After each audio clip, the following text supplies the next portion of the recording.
Hello and welcome to the Consistency Project with E.C. Sinkowski. My name is Patrick Cummings. In every episode, I have the privilege of having a discussion with E.C. on subject matters that range from nutrition to fitness to the choices we can all make to live a healthier, more functional life. By exploring both the principles at play and the actions worth carrying out as a result, it's our goal to get you thinking, get you moving, and get you taking more consistent steps toward optimizing your well-being. Thank you so much for tuning into the show this week. Hello, how are you, E.C.? Good. How are you? Wonderful. I'm excited to talk to you about this. From the person who consistently says anything and everything can be part of a healthy diet. You sent me a note about what we're talking about today, and you said this is the one food to avoid. So I am excited to pierce through the facade. No, I'm just kidding. It's not a facade, but I am excited to hear what is the one thing. So let's dive right in. What are we talking about this week? Yeah. In full disclosure, that probably is a little clickbaity of a title. I think at this point, you've already said it, that people should know, I believe, that any food can be keyword part of a healthy diet. I still believe that. I'm not into strict eliminations and restrictions, all that stuff. But, if I had to pick one thing, for people to cut out of their diet, it would be sugar-sweetened beverages. So that's what we're talking about today. I would just like to say, if we really wanted it to be clickbaity, though, it would be like the one food that's killing you in your sleep and will give your children 3 fingers or something like that. Yes. So we're far away from typical internet clickability here. Okay. Okay, good. All right. So sugar-sweetened beverages. Now, again, to put it in the context of what you kind of mentioned, I want to be clear. Are there people out there that drink regular soda or sugar-sweetened juices, and are they healthy? Yes, of course. Can you work in soda, whatever type of sugar-sweetened beverages, just as you would donuts or cookies? And it would, be worked in with your mostly whole unprocessed foods, and you can get the calories, macros, and micros right. Yes, of course. And if you're one of those people doing that, more power to you, really. Mm-hmm. I would just sort of say from like a nationwide, I think even arguably global perspective, nutrition's not going very well, right? I mean, we've mentioned that before. And in so many cases, people are looking for these simple hacks, shortcuts, tips, solutions, you name it. And so from a personal and even kind of societal perspective, to me, looking at eliminating sugar-sweetened beverages is almost like a no-brainer outlier. And it's not just looking, again, at the value of the food. It's looking at, okay, how does this food play out in terms of consumption across a larger scale? Got it. Okay, so sugar-sweetened beverages. Are we just talking about soda? Is that kind of like, are we using a fancy term to just say soda? Yeah, pretty much. Soda is definitely the largest contributor to the sugar-sweetened beverage category. Now, I am not talking about the diet soda variations. We're actually going to talk about those in a bit. So we're talking about the full-calorie versions of sodas, Coke, Pepsi, Sprite, that type of thing. But in addition to those, sugar-sweetened beverages includes fruit drinks, sport drinks, energy drinks, sweetened waters, coffee and tea beverages when they have added sugars. And so that's why the sugar-sweetened beverages are a bit broader than just sort of like a classic Coke or something like that. So sugar-sweetened beverages are the largest source of added sugar to the diet, where a typical 12-ounce serving has about 35 grams of sugar and about 150 calories. And I do want to point out that some of the sugar-sweetened fruit drinks have more sugar than classic soda. So it's important, again, to not get duped into marketing of seeing some fruit, whatever, and being, okay, this is the better option, right? Now, the beverage market is certainly exploding. There's tons of new beverages out there. There's going to be some beverages that are these lower calorie options. And are they truly diet? No. But are they actually a sugar-sweetened beverage? I don't know, right? There are some healthier options. So there's still, even within this category of sugar-sweetened beverages, it's going to be hard to draw a line of defining exactly what it is. But in my mind, when I think sugar-sweetened beverages, I'm thinking something along the lines that has that caloric value that I just mentioned, about 150 calories per, 12 ounces, whether or not it's a juice-related product or whether or not it's more of an energy drink, whatever. And so kind of why zeroing in on these, I want to just touch a little bit on our consumption patterns with them. First of all, we're just eating too much added sugar in general, which is kind of the larger category of which sugar-sweetened beverages contributes to. And basically, the amount of sugar-sweetened beverages we are consuming is already at the suggested value of the total limit of added sugar, right? So if we're already hitting our added sugar amount from sugar-sweetened beverages alone, and of course, then we're having added sugar from other foods that have, added sugar in them. To me, addressing the sugar-sweetened beverages individually just makes sense. Mm-hmm. And so under the USDA dietary guidelines, they basically allot about 15% of your calories to be discretionary calories. You can think about these as the empty calories. I often describe them as the fun foods.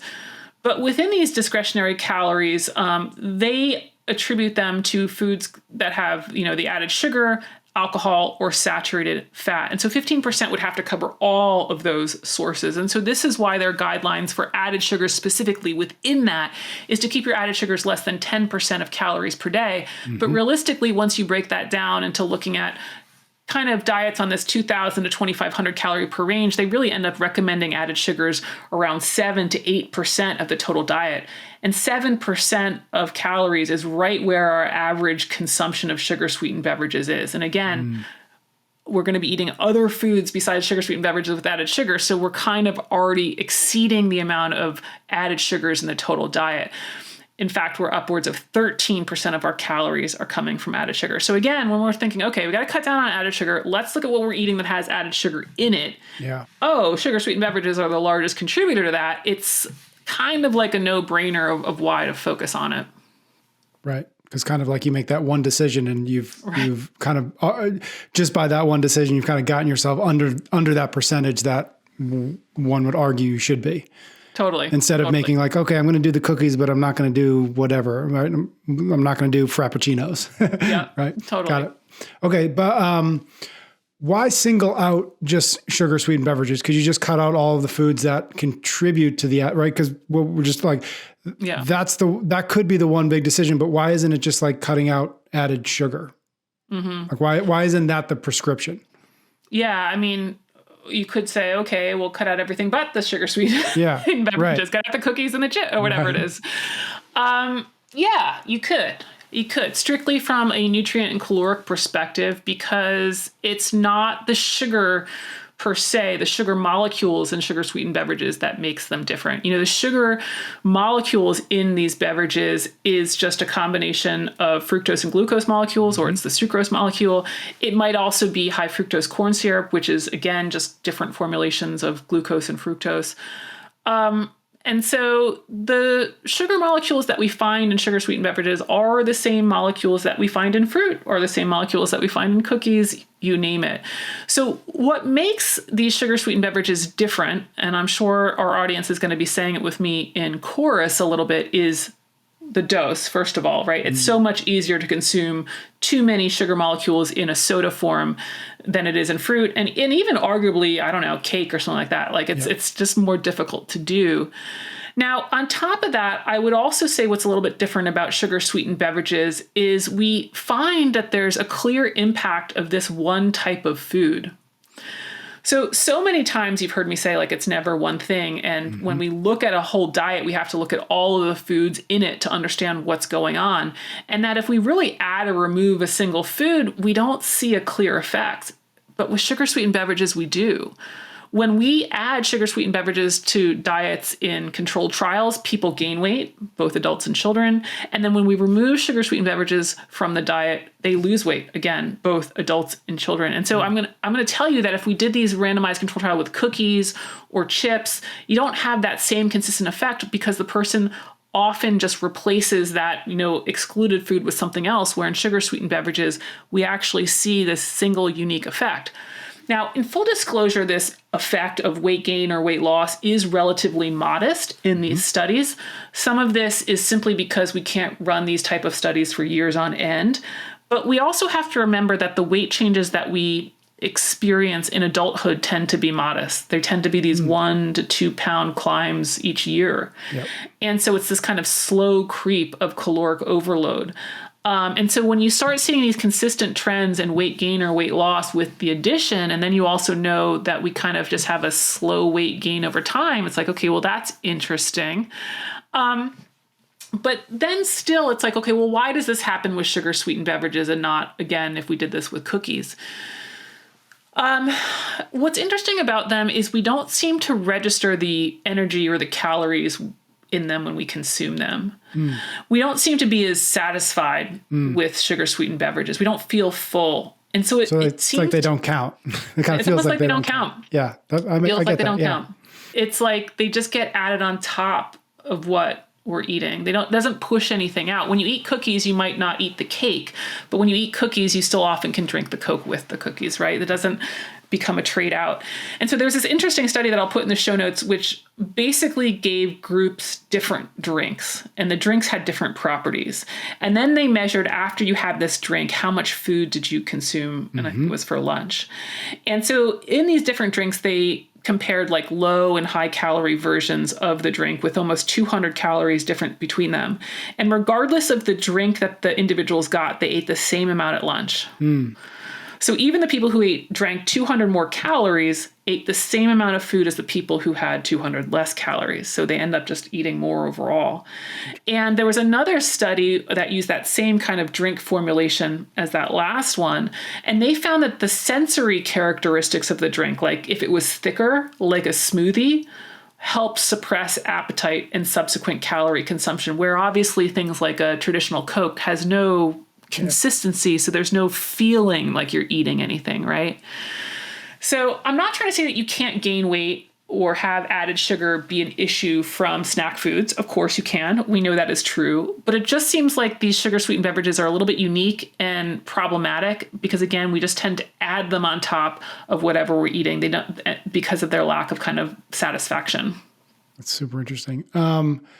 So you kind of tease the diet soda angle here. So let's maybe pick that up, which is with sugar sweetened beverage. Are we just saying like blanket get rid of them, or is there some space in there for whatever, the Coke Zeros, the Diet Pepsis, et cetera? Yeah. I think for the most part, I do recommend that people just remove sugar sweetened beverages from the diet, particularly if you're drinking them and you want weight loss. If you're eating a whole unprocessed foods diet, you have the health, performance, weight goals that you want, you're working in the Sprite every day into your caloric budget. I mean, keep going, more power to you. Yep. But for other people who aren't quite there yet at their goals and are looking for diet changes, to me, this is a really obvious, clear first step. I mean, you could even argue the first step before the 800 gram challenge. I don't know if I really want that on the record, but it's so obvious to me of like where we can make some improvements. It's like, let's just eliminate sugar sweetened beverages from the equation. From a nutrient point of view, there is no argument to really include them. Right. And I would even say this is my recommendation for kids as well, and I know that it's hard with kids to do full scale elimination with parties and social events and all of that stuff. But I just feel rather strongly like, you want to think about this as setting long-term habits. And this is not a food that we have a lot of evidence to suggest that people are doing really well with its consumption on a general scale, right? It's really hard to make a good case for it. So yes, ultimately getting back to kind of what you said, are diet kind of options the best replacement? I think they're great replacements. I think water is a great replacement. I think flavored carbonated water is a great replacement. But diet options for sure are good replacements. And I think it's a little frustrating when you see all the anti-sweetener stuff in social media land, because if diet sodas help people lose weight, they've ultimately reduced their health risk, potentially improved their quality of life and all the stuff that we've talked about. Like, this is a really good thing. We have to understand that this is a good replacement for the traditional sweetened beverages. And interestingly enough, we're recording this close in time to when a new study came out about sucralose, which is a sweetener that is in some diet sodas and drinks. And the study basically was potentially saying that this compound could be cancer causing. And it's actually not sucralose directly. It's a metabolite of sucrose. Maybe it's an impurity in the process of creating sucralose. Maybe it's partially broken down when people eat sucralose. But the idea that was kind of all over the headlines is this sort of secondary metabolite could be cancer causing. And because I've already received a few questions about it, we're talking about diet soda, we're going to talk about it right now quite briefly. I think one of the first thing that when stuff comes out like this, especially on sweeteners, which are always a contentious topic, I think it's easy to forget that there has been a lot of work to date to show that they're safe, and that's why they continue to be in the food supply. So it's like you think a new study comes out and it's like, oh my gosh, this is the first time that we've looked at sucralose. And it's like, actually, this thing's been really well studied for some time, right? Like this is not the first time somebody considered risks associated with sucralose. So try to keep that in mind that one new study coming out cannot overturn all of the work that has been done.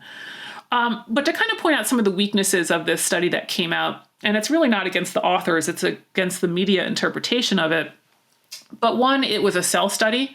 It wasn't done on humans. And I know that's hard to understand why that makes it less relevant, but there's so many theories about what happens in terms of nutrition that, maybe play out in a cell study in a petri dish. But once we translate looking to a human diet, it just doesn't work the same way. And this is even true of some food choices that you'll hear, whatever are toxic, and it's like beans or something like that. It's like, okay, well, that's not really how it plays out when we see humans eating this. So that's sort of the first limitation. It's a cell study. But then two, the concentrations that they use to cause these negative effects, i.e. the dose, which we talk about all the time, is so high and so not relevant to the concentrations that people would be consuming on any sort of normal consumption of this. So it just is not something to worry about. But to kind of close that out, yes, I think diet soda is a good replacement. Yes, I still think it is safe. But I also want to add that I don't think a healthy diet is only comprised of sweeteners, right? A healthy diet is comprised of whole unprocessed foods. But yet something like a diet soda can be safe within the context of that. Okay. So just so that make sure I track here. The thing that, I've always heard, in the anti-soda, whether it's the diet soda or whether it's regular soda or whatever else, it's always been very, if not entirely focused on the sugar. And whether that's like the sweetener part of it, whether it's just that sugar is the devil, processed sugar is the devil, whether it's the aspartame, or I think that's what's in diet soda, whether it's the sucralose thing, it's always been that's been the devil. But I asked this just to make sure that I'm hearing what you're saying is that the problem here, the challenge here, the reason why we need to be asking this question is not specifically the sugar, but the calories that come along with it. And it's that's really the issue. Not the scaremongering of sugar, but it's the calories that come alongside or come along with that particular sugar. That is the reason to avoid these things, perhaps. Yeah, it's the dose at which we consume it. It's the properties of the food that lead to a high dose of consumption. Yep. More so than we see with other foods. And so it's always hard to single anything out in nutrition. And yet in this case, we do see some isolated effects of, when we have these foods, because of the properties of these foods, the dose accumulates quite quickly. Makes sense. Okay. Last question I think I've got for you, which is, we did a hotcakes on chocolate milk in schools. I think about that, at least as it relates to sugar-sweetened beverages a little bit, which is should we just be restricting this? Is there anything we can do to restrict, given that, as you said at the top, it's the largest source of added sugar, generally speaking, for our diets. Why is this thing still on the shelves? Is there anything we should be doing or that should be done to eliminate that or certainly limit it? Yeah, there's certainly people trying different efforts. One of the things that's been passed around a little bit is warning labels on sodas. A lot like warning labels that we see on alcohol, alcohol consumption and birth defects, potentially a warning label on soda. And the one that I've seen is something like drinking beverages with added sugar contributes to obesity, diabetes, and tooth decay. And that would just be kind of like a box warning label. Yep. As far as I understand, warning labels as a law were passed in San Francisco in 2015, but then it was struck down in 2019. And there's issues, of course, related to the First Amendment to something like a warning label. Of course, the manufacturers kind of consider something like that as unduly burdensome. I think it's hard to have sympathy for manufacturers of those types of products. And I hear you from a health perspective. I also have to, though, just kind of air the concern that there's a lot of jobs and economy tied up into these products too. So it can be easy to think like, oh, we should just get rid of them. And it's like, okay, well, it's not like that's not going to have any ripple effects, right? So, we do want to think about that before we just kind of cut a whole portion of the economy out. But I think really the issue that kind of got this struck down was what we talk about all the time. It's not, and in fact, what you just kind of were questioning me on, it's not the sugar per se, it's the excess sugar. And so again, one single Coke isn't the problem. It's the massive consumption of it above and beyond somebody's caloric need that is the problem. Again, sugar itself does not lead to obesity. Excess sugar leads to obesity. So to have that on the label, it's just isn't quite the accuracy of what happens. It's not the same link that we see with smoking. Right. So I can see why this is a problem. Other efforts include things like a sugar-sweetened beverage tax. There's no states that have these taxes. There are some taxes in like Boulder, Colorado, District of Columbia, Philadelphia, a couple other cities. One of the things about the sugar-sweetened beverage tax, I'm just not convinced that it really changes behavior. And in fact, there's a meta-analysis published last year that I'll put in the show notes, which sort of says the same thing. The price increases for the consumer, sales locally might go down, and then people might just go outside of the boundaries to buy their soda. And they have this unfortunate line in there that, quote, changes in sugar-sweetened beverage consumption were not significant, right, end quote. So if we're after this idea of habit change, it doesn't really seem that the taxes are doing it.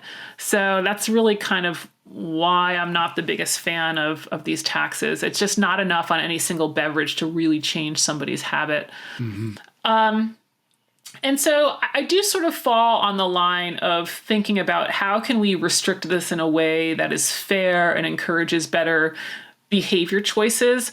And I still think about regulating kind of locations, access to it are the ways to go. Again, kind of like cigarette and alcohol, and I'm not totally sure how to pull it off. And the reason why I still believe in some type of regulation around it is we find that consumption splits are along some really unfortunate trends, that we tend to find higher consumption of sugar-sweetened beverages with low education, low income, and even some differences in race. And there's also evidence to suggest that marketing is at play here, that they're targeting these specific groups to consume it more, and which is just like, you know what I mean? Like how, like, okay, like, sure, let it be for people to choose and let it work into their diet based on education and calories and all that stuff. But when we see how it's playing out and to see that there's disparities based on education and income, it's like, okay, I think we maybe could do some better choices here in terms of regulation.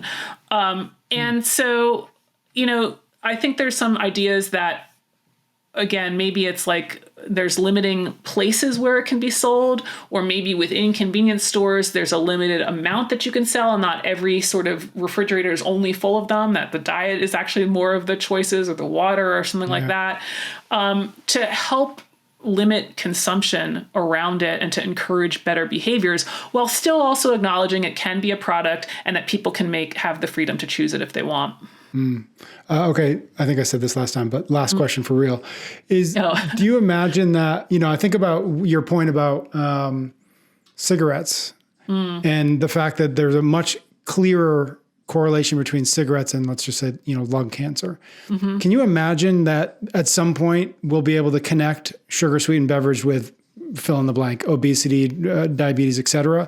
Or is it just like, that's not going to be the silver bullet here? And so we can't rely on that to be the impetus by which we can regulate where they're sold, or age gate who gets to buy them, all the things that we can do, or labels, all the things we can do with cigarettes, because we've been able to create or draw those two things together, right? The disease and the product.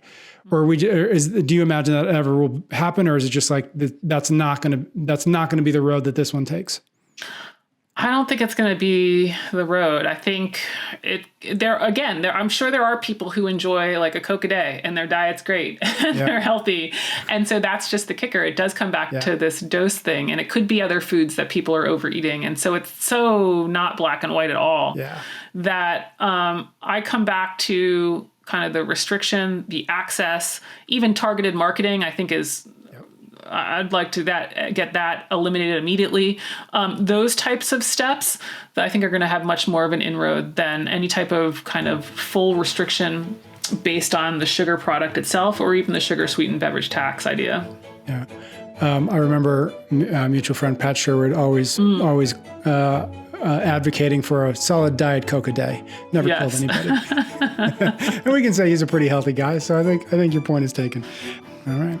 Thank you. Thank you, everybody out there, for listening. Thank you for your ratings and your reviews. EC and I will be back next week for another episode of The Consistency Project.